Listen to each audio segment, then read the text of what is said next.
Uncut. We back. I'm sorry. I am so sorry. I don't know what happened. All right, people, I'm sorry. We got disconnected. We got disconnected.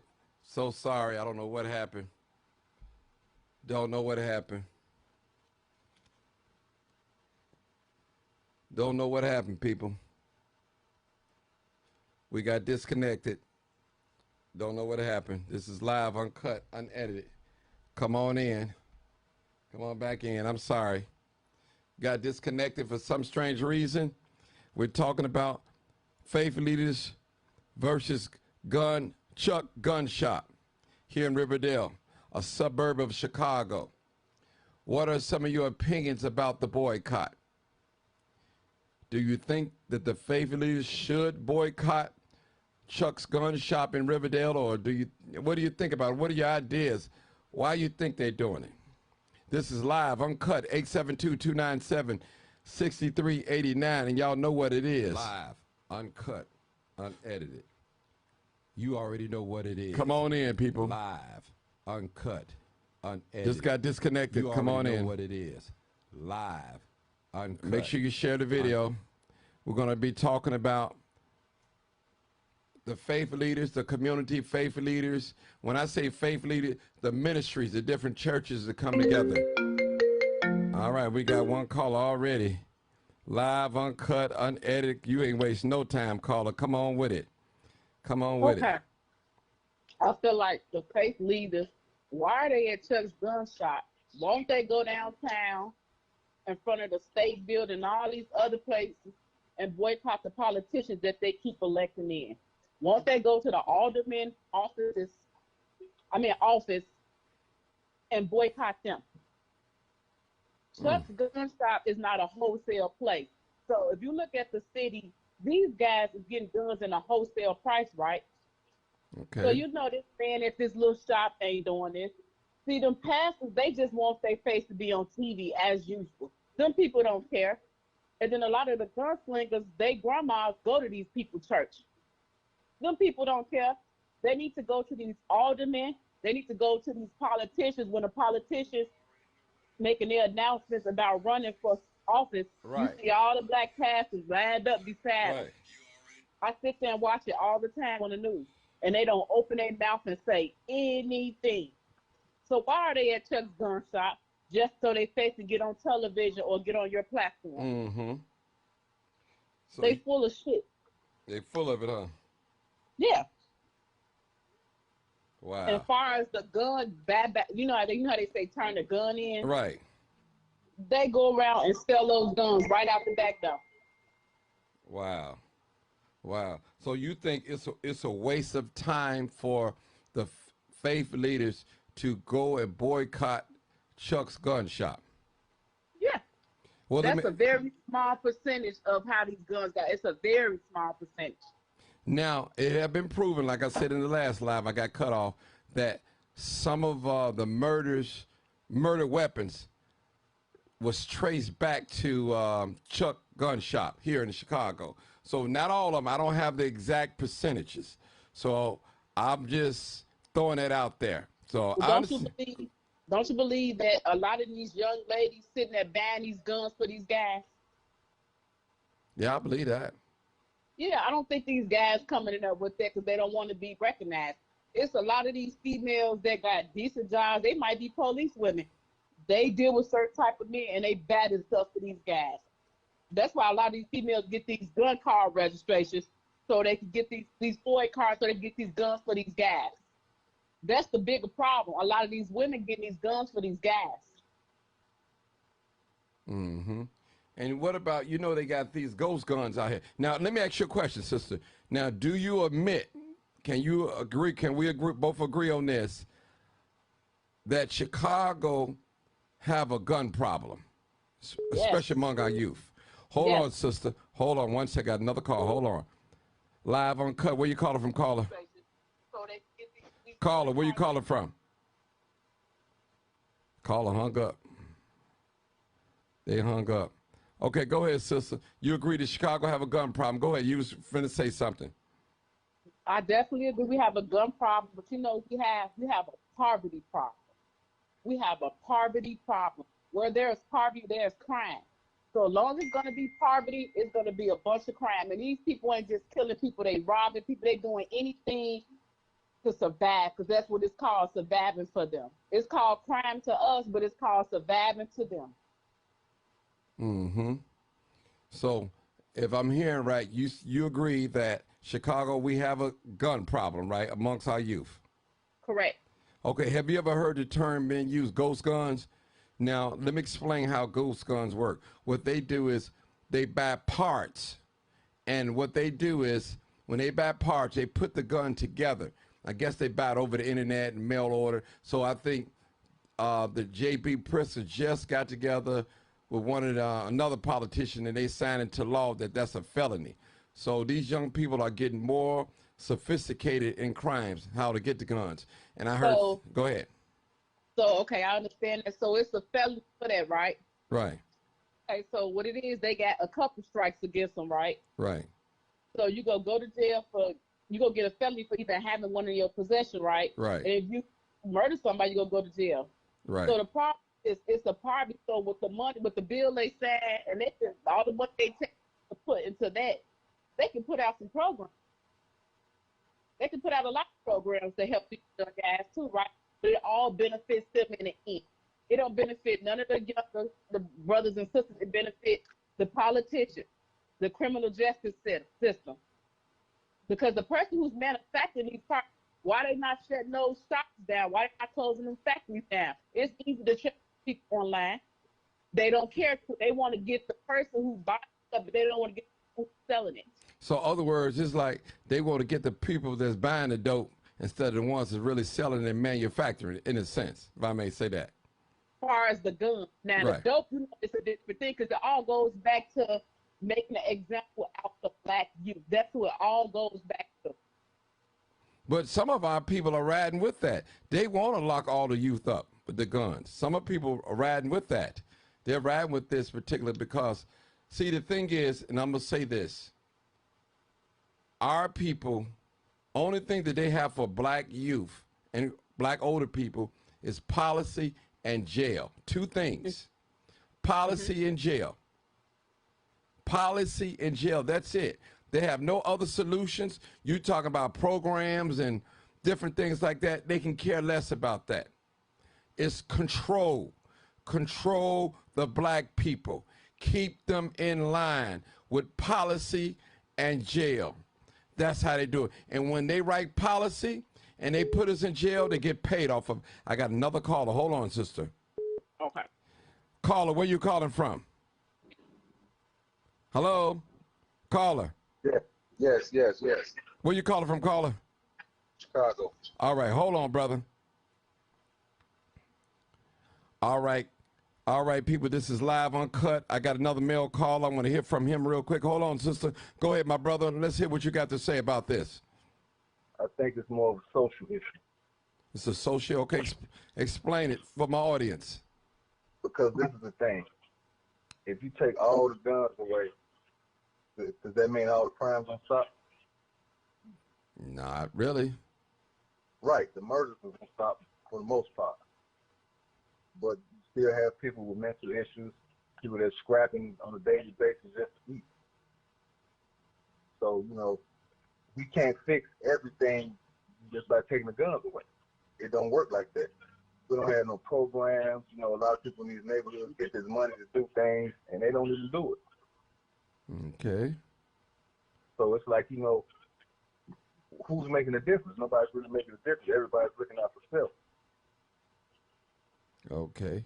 So you saying that a lot of these people that get money for programs, they're not really using it, and you saying it's a social issue. Now, can you agree with me with this? Like I asked the last caller, she's still online too. I asked her, do you believe that Chicago have a gun problem? Of course. No question. Okay. But at the end of the day, like I said, if we take all the guns away, are we going to be just fine at that point? the guns are the most pressing thing because, of course, the guns are taking people's lives. But at the end of the day, you take them guns away, these guys still got the same mentality because this is all they know. Mm-hmm.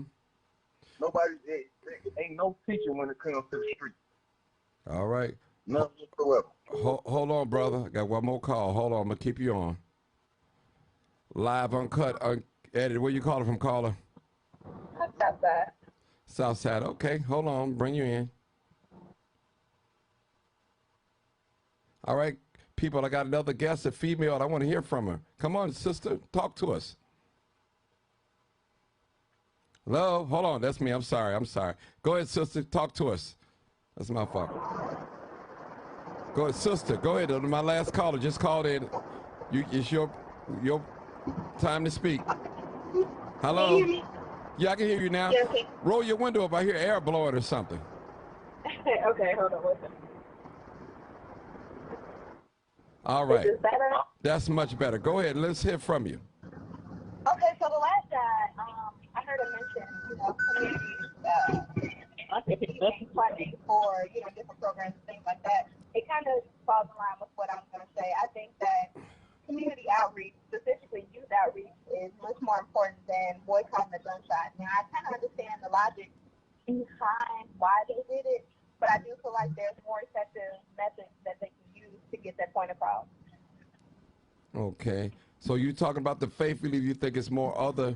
Can you give me an example of one that you think what they should be doing? You think other? I think youth outreach is much more important because if we think about it, it's really the youth leading the youth right now in terms of gun violence.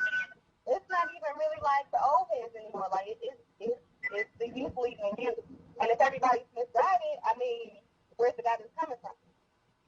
Okay. Now, let me make this point before you say something and listen to my panel.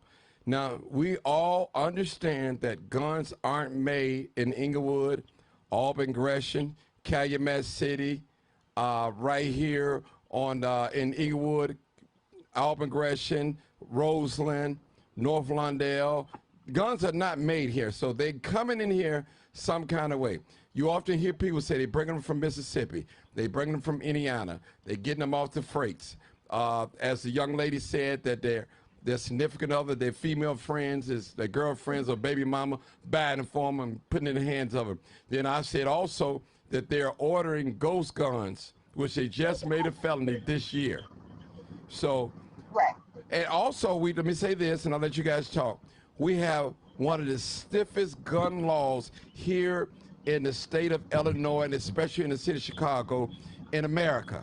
And we still have this problem. What is wrong, people? Somebody talk to me.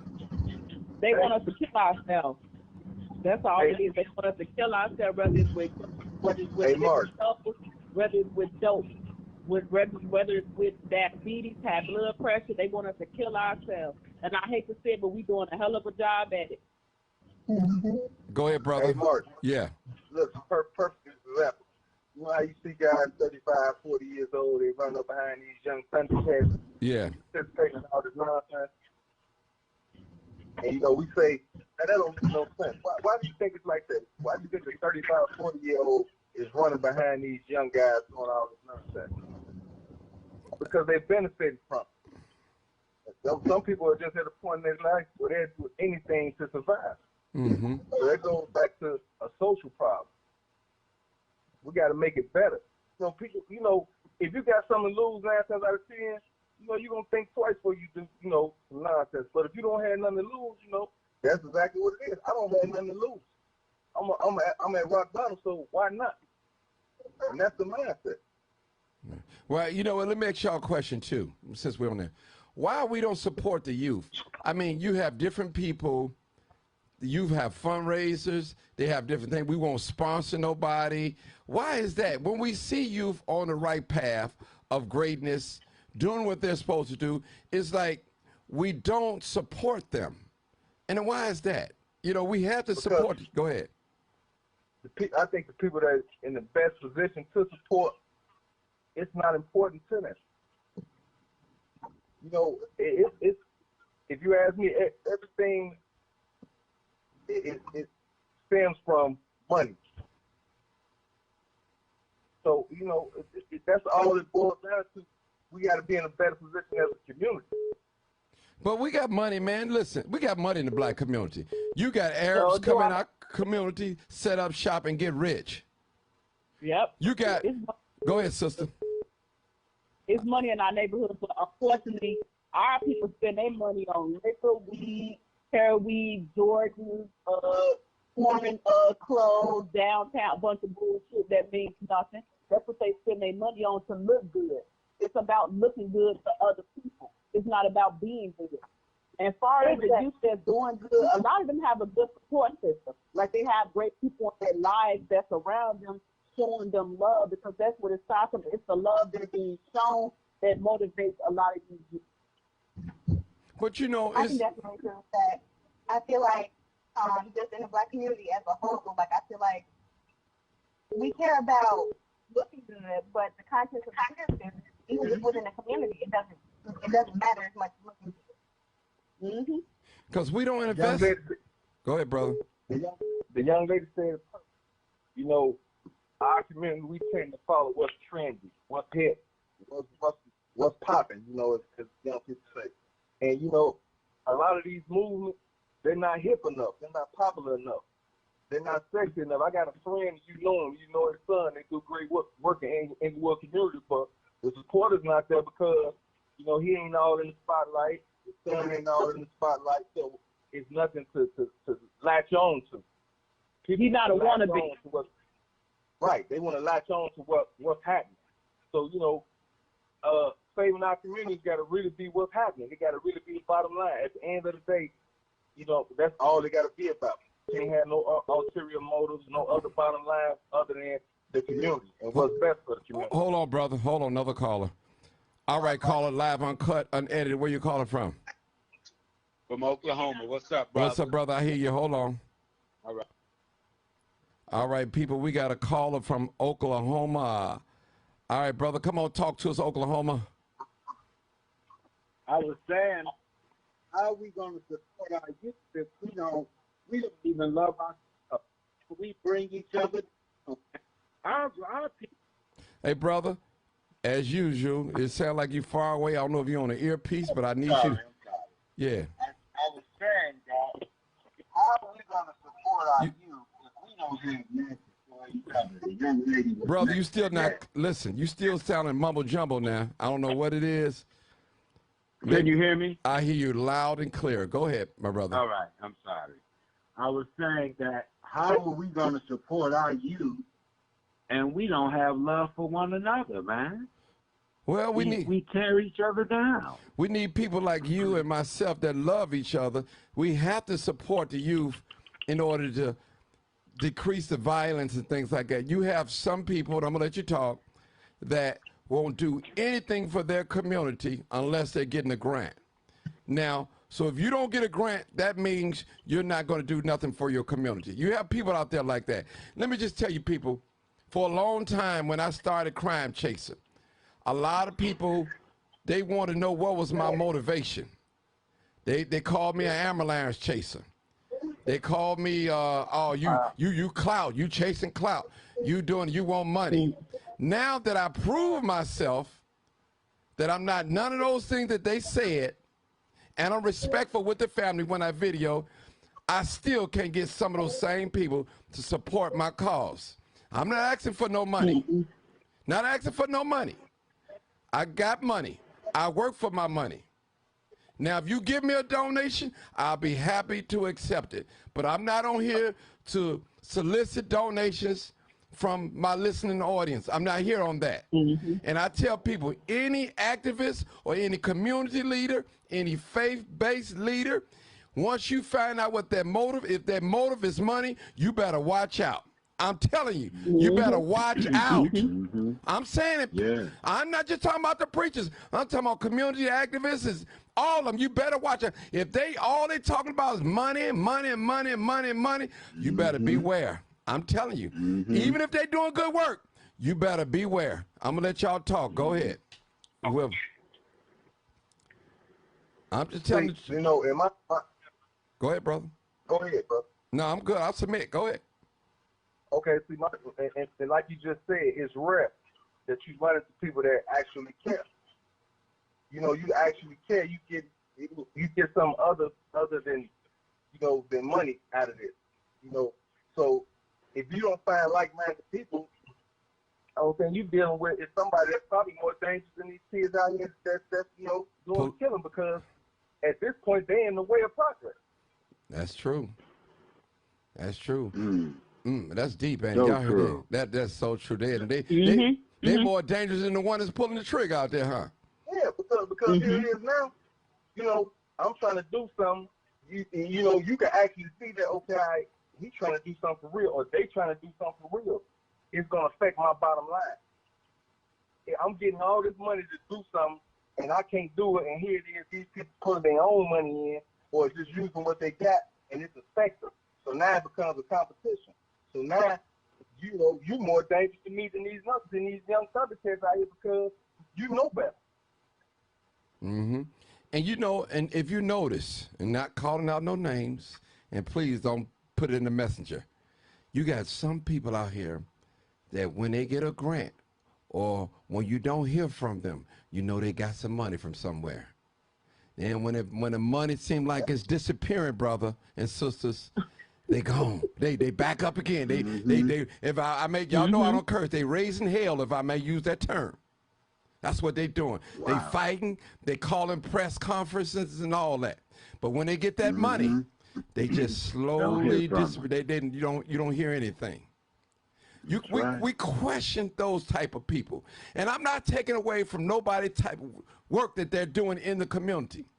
But what is your motive behind it? Is it stem from money? Is it stem from clout? Are you doing it because you love to do it, and this is what you want to do? Or you doing it because you know there's money in it? Most of the time it's the first two you said, money and clout.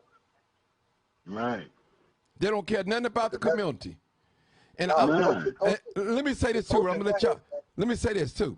I've seen high-profile murders happen here in the city of Chicago.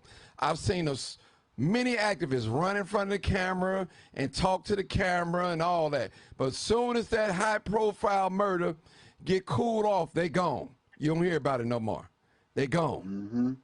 Yeah. And that's why a lot of these community leaders in different, like Inglewood and certain areas, they run these clout chases out of their community, because you chasing clout. You don't care nothing about these communities unless the camera is coming. That's it. Go ahead. We still talking about gun violence and faith leaders. Go ahead. Anybody can talk. You know what? Go ahead, bro. Like, that's every day coming and going. Whether I'm at work, whether I'm at the grocery store, whether I'm around my house, us in general. And you know what I come to the conclusion of? A lot of our people are broken. It's like, I don't care if they do the things, they feel unhappy. And it's like, it has nothing to do with money. It's just a broken spirit. Yeah. And see, I feel like that comes back to the guy who mentioned mental health issues in the community. For so long, I feel like mental health has been pushed to the back burner, because it's like it's not real when we speak about it, or like we don't want it to be real. Or the Black community doesn't want it to be real, you know. Like we're afraid to address it in a way like it makes us weak, and it doesn't. Y'all on point, my sister's on point, man. They know, and because go ahead, brother. Because it's that we're broken. I grew up in the city, and I've seen this for years, but you see that the crime has increased it started back when they tore the projects down, when they moved all of them out. The communities just went haywire after that. You had nice areas that's bad now, and I keep y'all in prayer daily, because, it happens in all cities, but my city is always violence. There's always something going on. It's not a day where it's no crime. You see what I'm saying? I mean, just senseless crime that can be avoided. But you know, not to cut you off, but you know what? I grew up in a project house 15, right? And people with broken spirits there because it's not normal to stack a bunch of people on top of each other, give them a few dollars and say, this is how you live like they're animals. They treated them like they animals. You had taxi cabs, food delivery places didn't even want to stop down there. So when they tore the project out, we was long gone from that. But the thing is, these people were treated like animals. And let's be honest, the so-called nice areas of the cities was really no better. They just wasn't in projects. They were just buildings and neighborhoods. Right, right. So I agree. it's like black people always been getting the crumbs at the table. Right. And now these younger kids are just acting out. They acting out. They like, we don't care. We tired of these crumbs. We go take it. We go take whatever we want because we've been begging y'all. Our parents been begging y'all. Our grandparents been begging. We're not begging for nothing. We taking it. And we go downtown and take it. And we don't care what the police got to say. That's the mentality. Yeah. Let me give And I you wasn't an bringing example, right? I have friends who grew up in the projects. I'm not bringing our people down, but you know, just witness. I was afraid to even go there. I have friends and relatives live there. I got jumped on by some young guys I didn't even know because I was in their environment. You know, so after that, I was like, no, I can't go back there no more because it was just one of those situations, you know. So it's like our neighborhoods were bad. Some areas were bad, even when the project, because they could leave the projects and go on 55th or in the hundreds. See what I'm saying? So you don't know what area that these people were from or what neighborhoods they were from. But, Martin, this is for you. Yesterday I was watching the news, and there was some carjackings in Will County. I forgot what. So Will County mayor is blaming Cook County for all these crimes that are happening in the suburbs, man. Wow. I want to hear what the other brother had to say before I comment. I'm going to comment on that. Go ahead, my brother. Okay, I just wanted to give an example. You know, a lot of times people, they love to say that, they speak on the plane. And I'm not knocking nobody. You know, they try to give the projects and the urban areas a certain stigma. But, you know, I know so many wonderful people that was raised in Inglewood, the Low End, Wild Hunted, all these places. So you just can't be okay where they from this area, so you got to expect them to act like this. No, that ain't how it is. And I just want to say this, and I ain't going to get too deep into it. Larry Hoover said almost 30 years ago that we was going to be prisoners in our own community. And he nailed it down almost to the T. And what's going on right now? We prisoners in our own community. But people want to acknowledge you or admit it or whatever. It's just the truth. And it's the build-up. This didn't happen 2 years ago. Now, this been building up for 30 years. Or much more. Okay, let me. So my question is, how long we gonna sit around and just allow it to happen, or we gonna get to the point where we just don't exist no more in that sense, and you know the inner city is just nothing but savage. Well, let me ask you guys a question. Now, some of you on the panel right now disagree with the faith leaders going to Chuck's gun shop in Riverdale, which is a suburb of Chicago, boycotting. So if you disagree with the boycott, I'm neutral here, y'all, so don't worry about what I think. What do you think our faith leaders should be doing? Now, let me say this. There are grants and money out there for the faith leaders. And you have some faith leaders out there getting money. And I'm talking about $500,000, $200,000, $1 million, $1.2 million. They're getting money and been getting money. I'm talking about faith leaders now. So what do you think that they should be doing? Talking about the faith leaders outside of standing in front of the gun shop. Anybody want to answer that for me? I believe that they should go to the, like I say, those alderman offices. They need to go to those politicians that they happily support and they need to speak to them. And then the people who support these fake leaders need to stop going to their churches, putting their money in there. They're not God. They're just people who are talking and are very manipulative too. So let So me I ask. think Hold on. I'm gonna ask you a question, sister. Stay there. Now, when you say go to their politicians and do what? what I'm saying is this, okay, a lot of fake leaders, when a politician is running, right, for office, it's all them behind them, backing them up, right? Right. Because they need them to speak to the community, right? So they need to tell the politicians, look, what are you going to do for us? What are you going to do for us? What is it in it for us before we give you our vote? Before we talk to these people in our congregation to get your vote. Now, we need to know what you're going to do. We need you to write it down. This is what the I think politicians. more importantly, like I said, is not so much as, like, I agree with you saying, what are you gonna do for us? But I feel like anybody can tell a story. What is your plan? But other race people ask them what they're gonna do before they vote them in, and I guarantee you they do it. So that's the crime. That's the crime.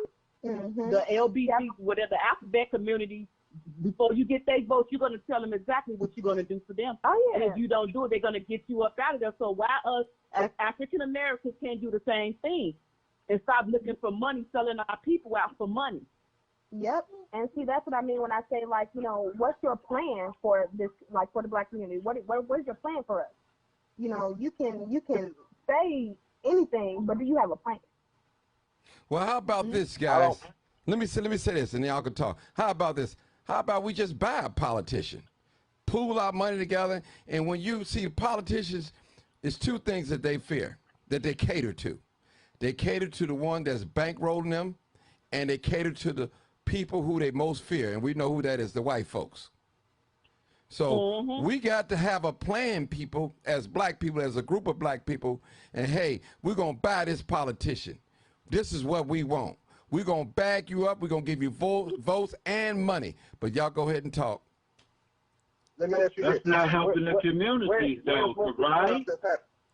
Well, let me just say that. You said in the street. Hold on, brother. Hold on. His brother says it's not helping the community. Listen, No, I'm asking the question. Okay. Is that helping the community? Yes, it will. It will help listen, brother.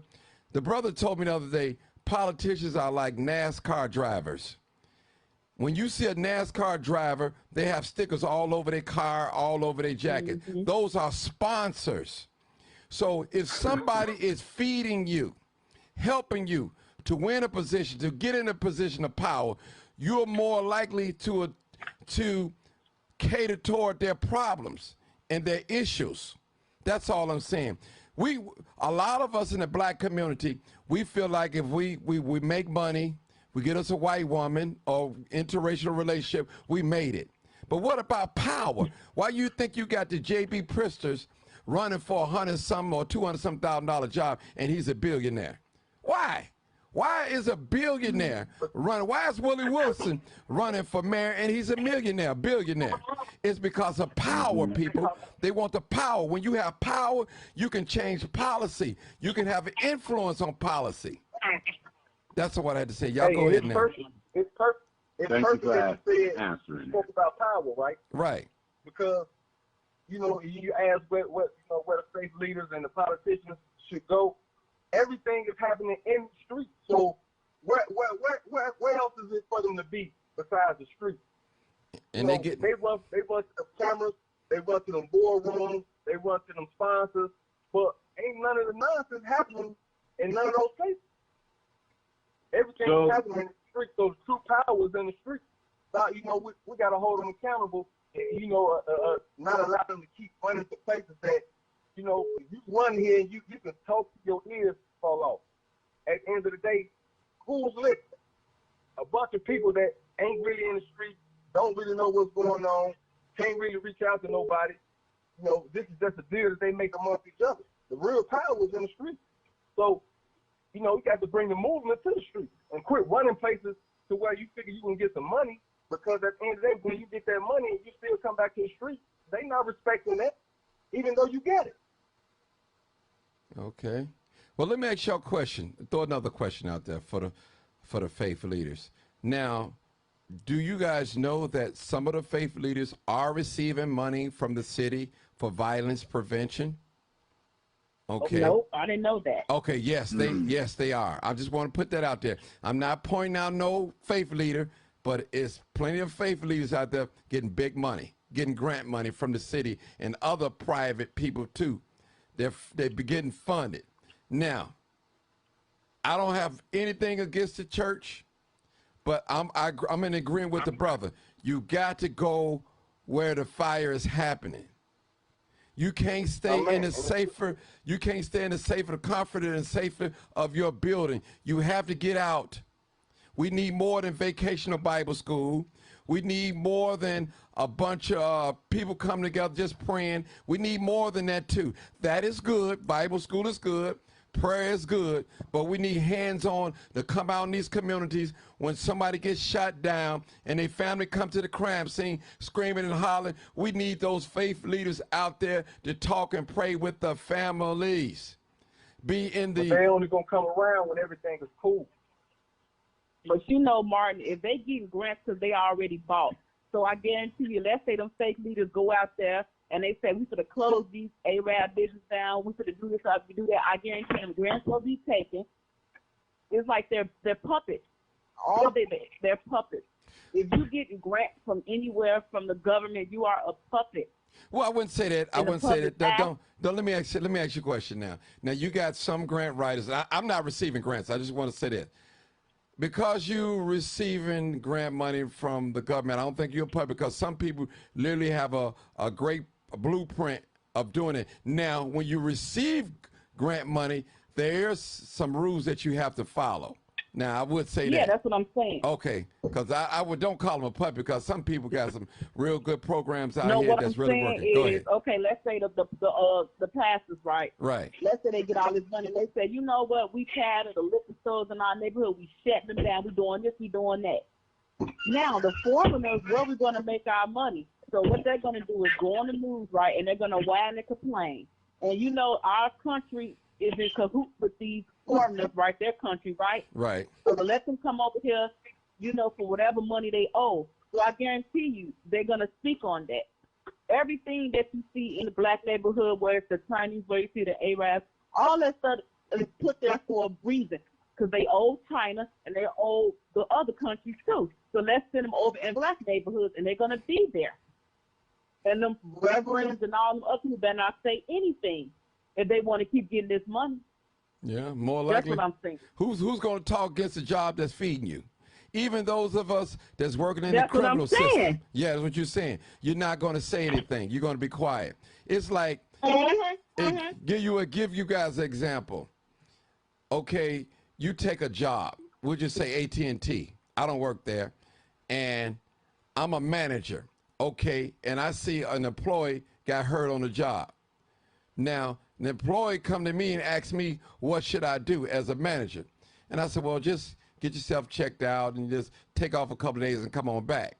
Now, as a manager, I should never cost the company money. I should never encourage someone to sue the company because it's taking money from the company. So my point is, these faith-based leaders that's receiving money, they're not going to go against the city. They're not going to talk against the police. They're not going to talk against a lot of things because they got this money. It's that money. And I understand what you're saying. They got this money. It's a lot that plays a part in the poverty of black people. And it starts from all that. It's all that plays a part. It's like it's set up and meant that way. We only can dig ourselves out with no help. It got to be within our own money.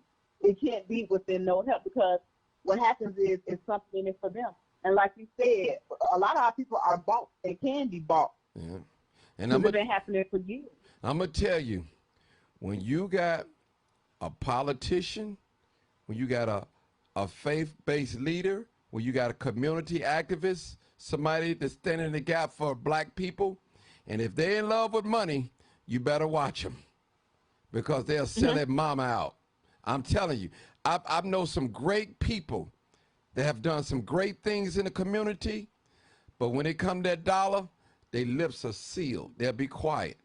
They got Now, great not to cut knowledge. you off, right? This guy from Detroit just got arrested for buying Glock switches online, right? Right. And he's facing 15 years in federal prison. Guess where he got it from? Off a Russian website. See? But the young black brother is the one who's going to get the time, but not the people who's selling the product. And it's in another country. Wow.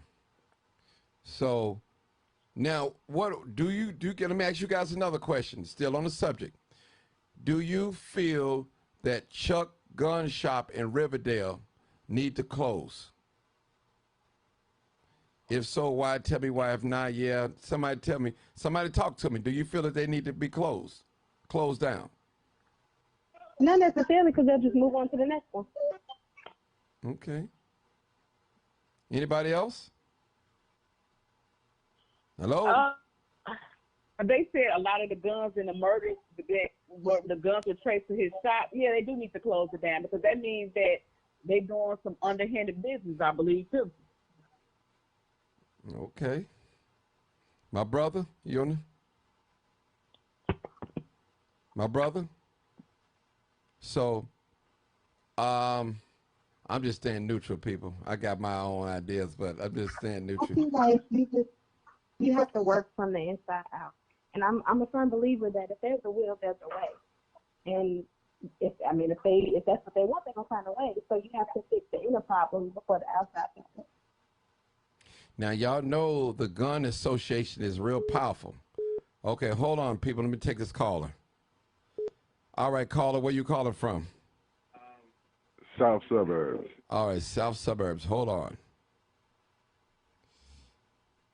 All right, people, I got another brother online. He says he's calling from the South suburbs. I want to hear what he got to say. What do you have to say, sir?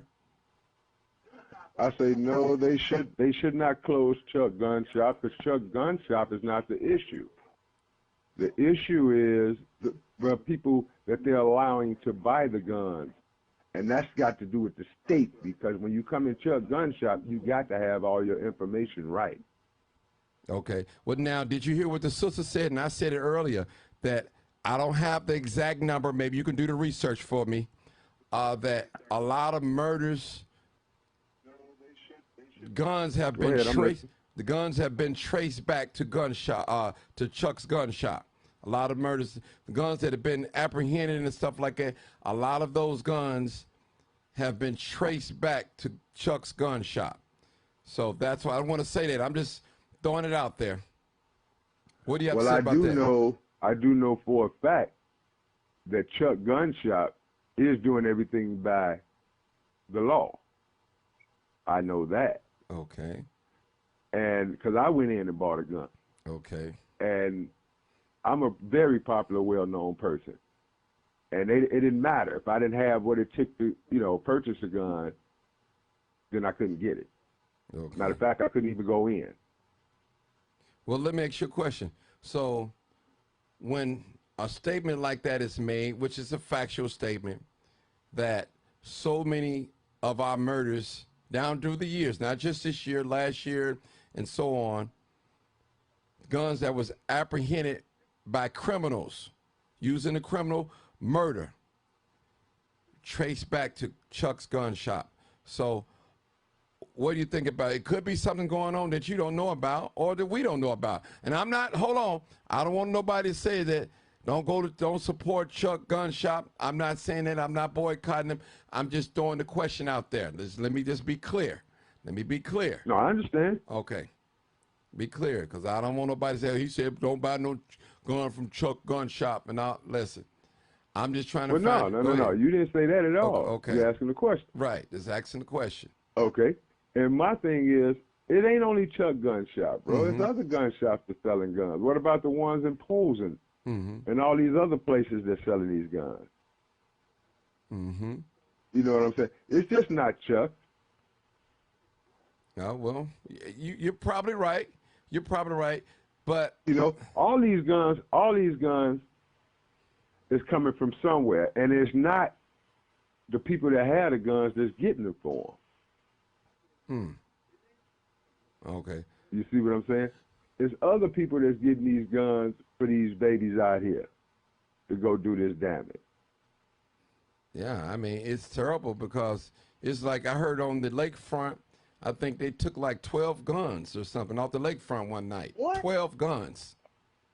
And a lot of these people, they don't know. A lot of these people, they get these guns off these freights and everywhere else. Yeah, and they distribute them to the street. We're talking about the ones that we know that was committed in the crime that traced back to Chuck's gun shop. That I wanted to say that. So, Reverend Jesse Jackson, I believe he boycotted Chuck's gun shop for years. I mean, for some strange reason, he stopped boycotting it. I don't know what happened. What was the deal? I won't say he took a backdoor deal. I don't know what happened, but it's just like you don't hear anything about it anymore. So my thing is, I like the fact, this is me, my personal opinion, you know, it's not, y'all don't have to agree with me, that the fact that they're going where the guns are being sold, first of all, instead of attacking the people, the other people. Let me bring this other person in. Hold on, people, hold on. Live, uncut, unedited. Where you calling from, caller? I'm calling from the South Suburbs. Okay, hold on. And turn your radio down back or your Facebook down. All right. All right, we got another female caller. She's calling from the South Suburbs. So I want to hear from her. I want to see what she got to say. So me personally, before she talk, I want to say this. We have to attack the source, people. We have to do it. That means the manufacturers, that means the gun shops, the gun shows. If we want to eliminate the gun problem or limit it, you know, get it down, we have to attack the source. But can I ask you a question? Go ahead, brother. Go ahead. Why are they not attacking the sources in the white neighborhood? That's my point. That's my point. What about those gun shops? Why just Chuck? Right. I understand. Hey, Marty, I'm going to get on off of here and let y'all finish up, man. Okay. This your boy Casper, man. What's up, Casper? My man. Man. Cha. I see you. All right, thank you, brother, for calling in. All right. All right, for sure. Peace out. Hold on, caller. Got another caller. All right, caller, where you calling from? The South Suburbs. All right, hold on. All right, we got another caller, female. I think she might be the same caller. I'm not sure. Go ahead, talk, sister. Go ahead. Yes, I just I know we get together and we talk about all the problems and stuff. Yes. I think we need to focus on what the solutions are. Okay. A lot of these neighborhoods where the crime is happening, we're not invested in the community because we're not owning anything. I think if we have attacked the foundation, the family, and the home, that's where we'll find the solution. Okay. Okay, I can understand that. Okay. But can I ask you a question? Mm-hmm. And it's still on the subject. Do you believe that Chicago, even the local suburbs, have a gun problem, especially among the youth? Do you believe that? Yes, absolutely. Now, now that we both agree on that, should we just sit still and do nothing, say nothing, just pretend like it is not really happening? We have to attack it from somewhere. And I agree, family first. I agree that. But you have a lot of youth, maybe over 20,000 youth are homeless here in the city of Chicago. They don't have a basic hot meal. We talk about single parent. They don't have no parent.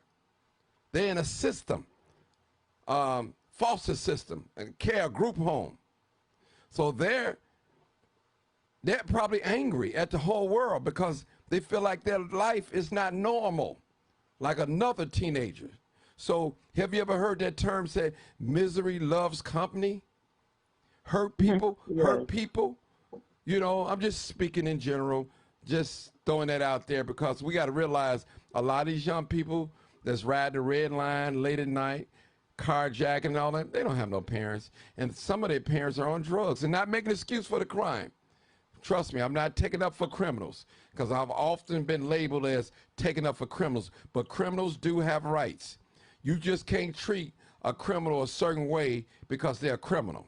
And some people believe here in America, right here in the city of Chicago, because you're a criminal, you are worthy of death. But I want to tell you, in God's eyesight, we all are felons, we all are liars and all that. None of us born perfect. None of us. But yet he sends a son on the just, well, it's unjust. I had to throw that in. I don't mean to preach, people, but I had to throw that in. All right, go ahead, my sister, if you want to say something again. I don't care.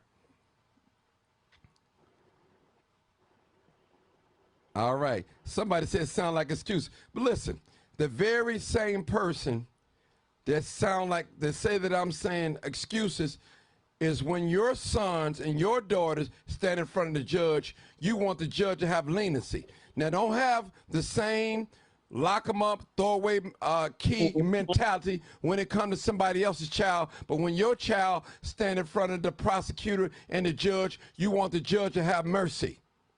Have that same attitude when it comes to your own. That's all I'm asking. You know, you have parents out here that can point fault in everybody else's children. They can see everything wrong except when it comes to their own.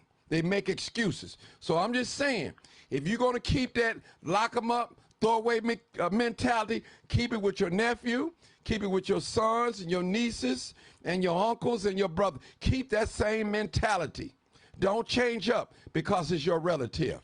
That's all I'm saying. And you're right to have your own opinion, the way you think, but don't change up. Keep that same mentality. If you want to lock them up and throw away key mentality. If you want them to lock all criminals up, listen, we got some of the stiffest gun laws here in the state of Illinois and the city of Chicago, and we still got a gun problem. What's wrong, people? Somebody tell me. We need solutions. Solutions, like I said earlier, instead of attacking one source, we need to attack all sources at one time. Don't attack the one that's buying the drugs.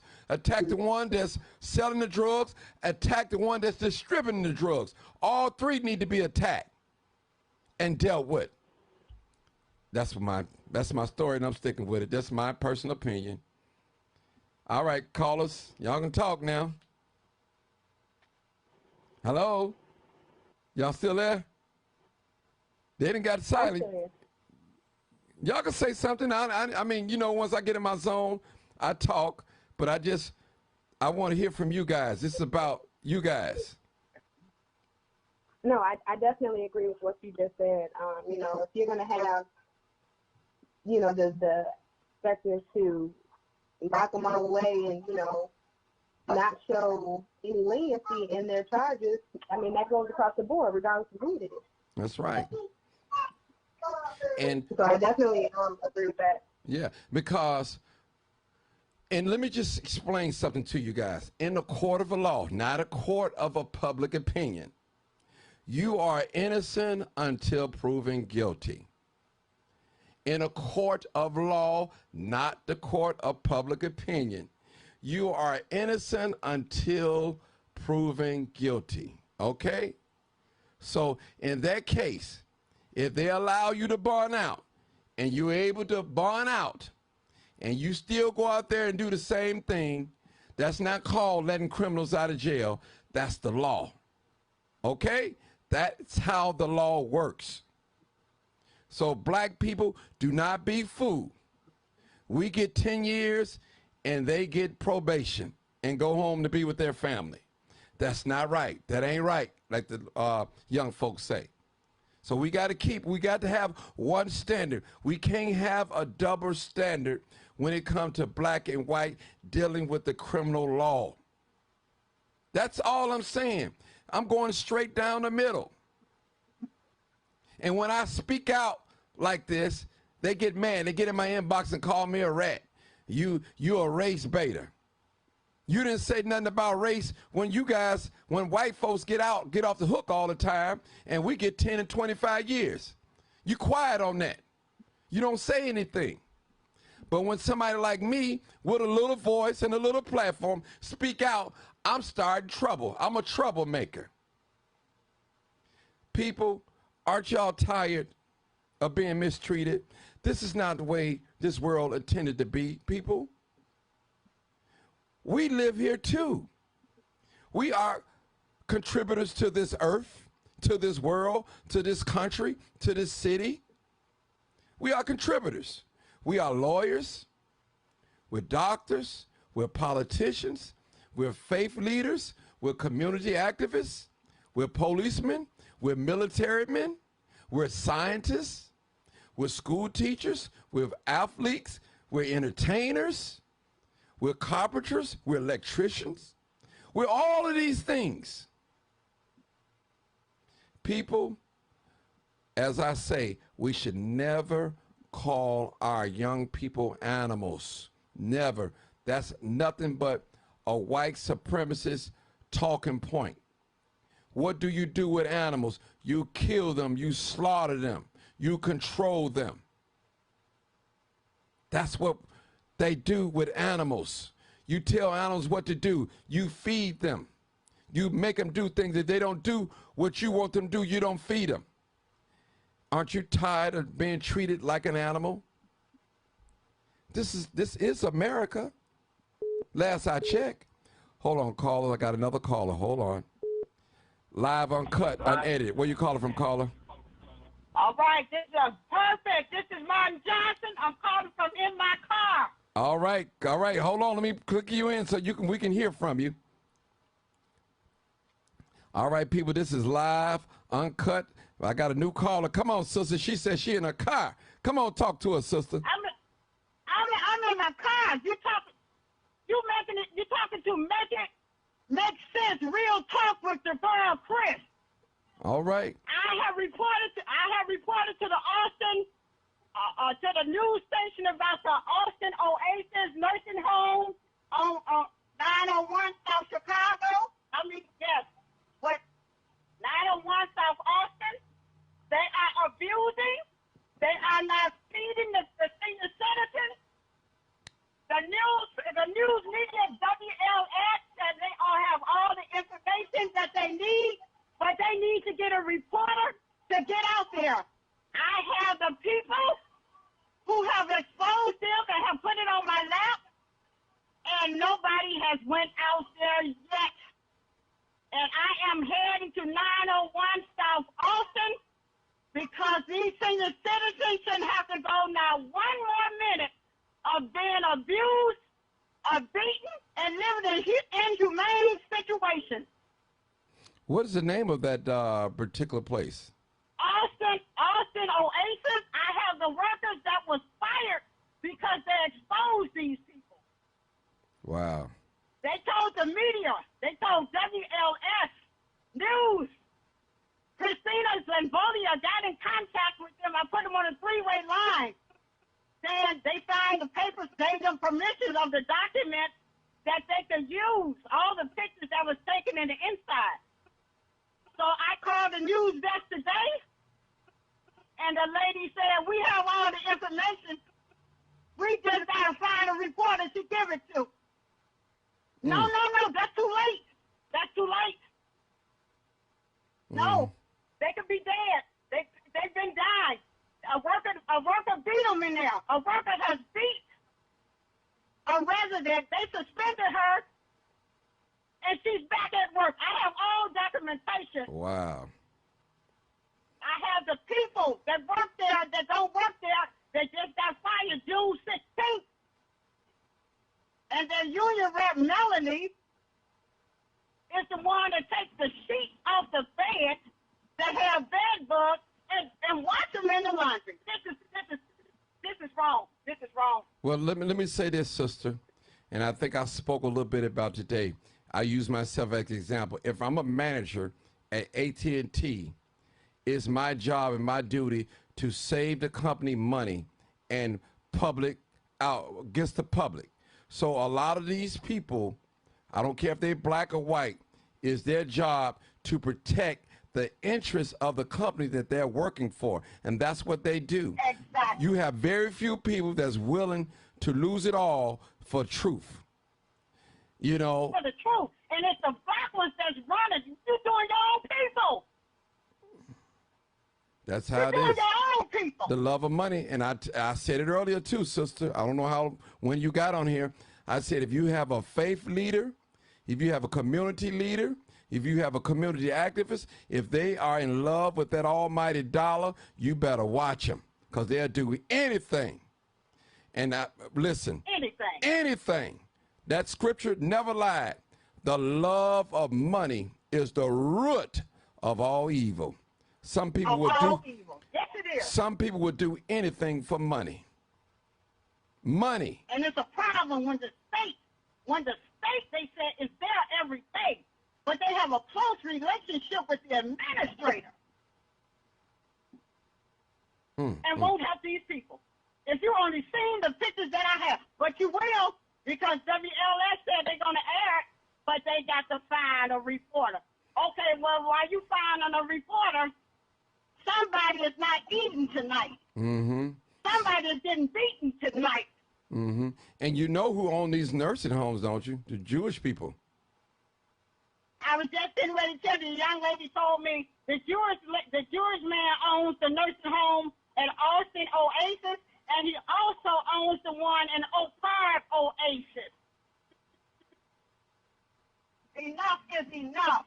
Mm-hmm. I started make sense real talk with your girl Chris on Facebook because God placed it on my lap. This is out of my range. Well, let me just say something. But let me say I will something, follow sister. his lead wherever he takes me. Let me say something. Now, those seniors that are being mistreated, beat up, not fed on time, bed bugs, where are their family at? Have you reached out to some of their family members? I went on Facebook. I said, get out there where your family is. Your loved ones is being abused. And once the place, the young ladies that work there, I happened to see it because someone brought it to my attention, and she said, somebody please help me be the voice. So I made sure I got all the facts first before I got the news media. And then I said, you all, if you have family at the Austin Oasis nursing home, you need to get over there and check on your family. Don't run over there when the news media hit it, and then you want a lawsuit. You ain't been there from the beginning. Makes sense to me. Makes sense to me. You weren't there. You would have caught them living in a humane situation. The roaches in their plate, and they picking food. The hill workers said they picking food out the garbage can because that's their way of punishment. This is not acceptable. I'm headed to 901 South Austin. It's either you stand for something or you go for anything. That's it. I will be their voice. God bless you. God bless you. Send me some of them pictures. And I thank you for taking this call. And no problem. All right, yes, people. I send the pictures. You can send them to this phone. This phone number right here. This on there. 872-297-6389. Okay, as soon as I'm going to send them to you. Okay, do that for me. Do that because I'd like to know what's going on too. Okay, let me pull over. I can do this now. Okay. All right. Okay. All I'm right. sending them right now. Let me pull over. Thank you so much. All right, people, y'all already know what it is. I thank my sister Tracy for giving me your number. Okay, bye. All right. Thank you. Y'all already know what it is. It's live. You already know what it is. Live, uncut, unedited. You already know what it is. All right, live, people. Did any one of my guests want to say anything else in the closing remarks? Any guests that want to say anything? You're welcome. No, thank you for having me. No problem. No problem. Thank you, young lady. Thank you so much. Thank you. I appreciate your input. One thing about this live here, you don't have to agree with the person that's hosting it. I don't know everything. I'm still learning. Listen, that's why I like to hear both sides so I can evaluate what is it that's going on. Trust me. Somebody said there's always two sides, but I always say three. Her side, his side, and God's side. So that's what it is with me, people. I'm not the Mr. Know-It-All. I hope you guys learned something today, that we need to love on each other, that Chicago really do have a gun problem, and we need more solutions. One thing I can say about black people, we're real good at figuring things out, but we're not good at figuring how to combat these things that's taken over us. Oppression, racism, redlining, gun violence, poverty. What are we going to do about it? How can we fight against it? Thank y'all so much. I'm going to end it right there. I think I've been on 1 hour and 5 minutes. Appreciate you. Make sure you guys share the video. This is live, uncut, unedited. Thank you guys for tuning in. I got another caller. Hold on, people. Hold on. No, I'm going to hang up. I'm done, people. I'm done. Thank you guys. Live, uncut, unedited.